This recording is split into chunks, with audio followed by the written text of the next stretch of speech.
Hi నమస్తే. జర్నలిస్టుల మీద దాడులను తీవ్రంగా ఖండించాలి.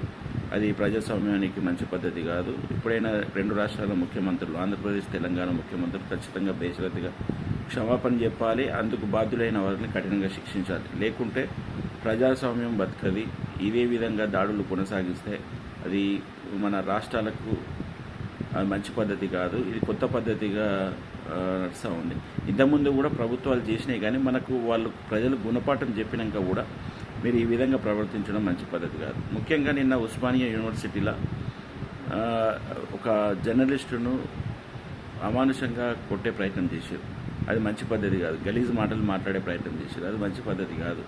సరే, నిజంగా వాళ్ళు ఏమైనా తప్పు చేస్తే వాళ్ళ మీద అందరిలాగానే శిక్షించాల్సిన పరిస్థితి ఉంది. కానీ ఆ విధంగా యాక్షన్ తీసుకోవాలి. కానీ ఏదో అక్కడ జరుగుతున్న ఉద్యమాన్ని బయట ప్రజలకు చూపెట్టొద్దు అనే విధానం అయితే మంచి పద్ధతి కాదు. రేవంత్ రెడ్డి గారు, తెలంగాణ ముఖ్యమంత్రి రేవంత్ రెడ్డి గారు ఖచ్చితంగా మనం ఇంతకుముందు 10 సంవత్సరాలు ఏ విధంగా కేసీఆర్ గారు ఎవరైతే మాట్లాడుతున్నారో వాళ్ళని అణగదొక్కే ప్రయత్నం చేసారో మళ్ళీ అదే పద్ధతిలో మీరు పోతే మాత్రం అది మంచి పద్ధతి కాదు.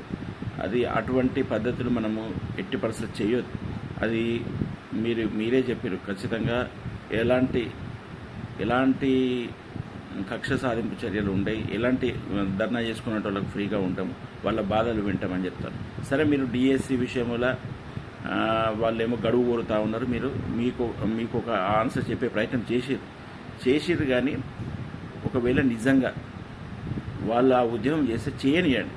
ఒకవేళ మీరు నిజంగా పెట్టొద్దా అది మీకు తెలిసినంత మాకు తెలియదు. ఎందుకంటే గ్రౌండ్ రియాలిటీ ఏం జరుగుతుందా అనేది అక్కడ ఎవరు ఉద్యమాలు చేస్తున్నారు. మీరు ఆల్రెడీ ఒక అభియోగం చెప్పారు, ఈ కోచింగ్ సెంటర్ వాళ్ళు కావాలని చేస్తున్నారు అని చెప్పారు. నిజంగా ఆ విధంగా చేస్తే కఠినంగా శిక్షించాలి. కానీ ఎవరైతే నిజంగా బాధ్యులు ఉన్నారో వాళ్ళు నిజంగా ధర్నాలు చేసి వాళ్ళకు మాకు కావాలని, నిజంగా గడువు కావాలని కోరుకునే వాళ్ళని మాత్రం మనం ఎలాంటి పరిస్థితులను టచ్ చేయొద్దు. అది ఒకవేళ నిజంగా మీడియా వెళ్ళాలి, వాళ్ళ బాధలు ఏంటి, అసలు నిజంగా ఏంటిది అని బయట ప్రజలకు చెప్పే ప్రయత్నం చేయాలి. నిజంగా ప్రజలకు అర్థమైపోతుంది అది నిజంగా వీళ్ళు కావాలని చేస్తుర్రా, నిజంగా వీళ్ళ బాధతోనే ఉన్నదా అనేది స్పష్టమవుతుంది. కానీ మీరు నిజంగా పోలీసు బలగాలు అక్కడికి వెళ్ళి వాళ్ళను ఆ ప్రయత్నం చేస్తూ ఉంటే ఇంకా ప్రభుత్వానికి చెడ్డ పేరే వస్తుంది. ఇది ఖచ్చితంగా నిన్న ఎవరైతే జర్నలిస్టుల మీద దాడి చేసారో వాళ్ళను ఖచ్చితంగా మనం వాళ్ళను వివరణ కోరాలి. అక్కడ జరిగిన వాస్తవ సంఘటనలను ప్రజలకు చెప్పే ప్రయత్నం చేయాలి.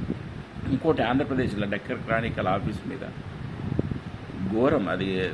అది ఆల్రెడీ ఆంధ్రప్రదేశ్ కొత్త ప్రభుత్వం వచ్చినప్పుడు ఒక మంచి విజనరీ, ఒక అనుభవం ఉన్న వ్యక్తి సెల్ ఫోన్ కనిపెట్టినా అని చంద్రబాబు నాయుడు చెప్తూ ఉంటాడు.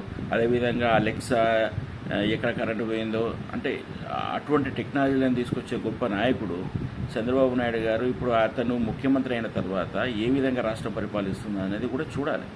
అక్కడ కూడా ఒక దక్కన్ క్రానికల్ ఆఫీస్ మీద పెట్రోల్ పోసి అంటు పెట్టడం అంటే అది ఎంత చండాలమైన పని. ఏ మేధావి కూడా దాన్ని అంగీకరించరు. దాన్ని ఖచ్చితంగా ఖండించాలి. దేశం మొత్తం ప్రధాని నరేంద్ర మోడీ గారు కూడా ఎక్కడైతే ప్రజాస్వామ్యంలో ఒక భాగం జర్నలిస్టులు ప్రజలకు ప్రజల యొక్క బాధలను బయట ప్రజలకు తెలియజేసేందుకు వాళ్ళ హక్కును కాలరాస్తూ ఉన్న ఆ పరిస్థితి ఆంధ్రప్రదేశ్లో జరుగుతూ ఉంది. అటువంటి ప్రభుత్వం మీద యాక్షన్ తీసుకోవాల్సిన అవసరం ఉంది. చంద్రబాబు నాయుడు కూడా ఇమీడియట్గా ఎవరైతే చేసారో వాళ్ళను ఖచ్చితంగా అరెస్ట్ చేయాలి. ఏ తప్పుడు వార్తలు రాస్తే దానికి వివరణ ఇచ్చే ప్రయత్నం చేయాలి. అంతే తప్ప ఒక ఆఫీస్ దగ్గరికి వెళ్ళి పెట్రోల్ పోసి తగలబెట్టే ప్రయత్నం చేశారంటే అది చండాలమైన పని. అది ఖచ్చితంగా ఎవరు హర్షించారు. ఒక మంచి విజనరీ నేత అని మీరు చెప్పుకునే ప్రయత్నం చేస్తూ ఉంటారు ప్రజలకు. ఏ హామీలు అయితే ఇచ్చి మీరు ఆంధ్రప్రదేశ్లో అధికారంకు వచ్చిరో ఆ హామీలు నెరవేర్చే ప్రయత్నం చేయండి. ఇక్కడ హైదరాబాద్లో హైటెక్ సిటీ కట్టిందా అని మీరే చెప్తూ ఉంటారు.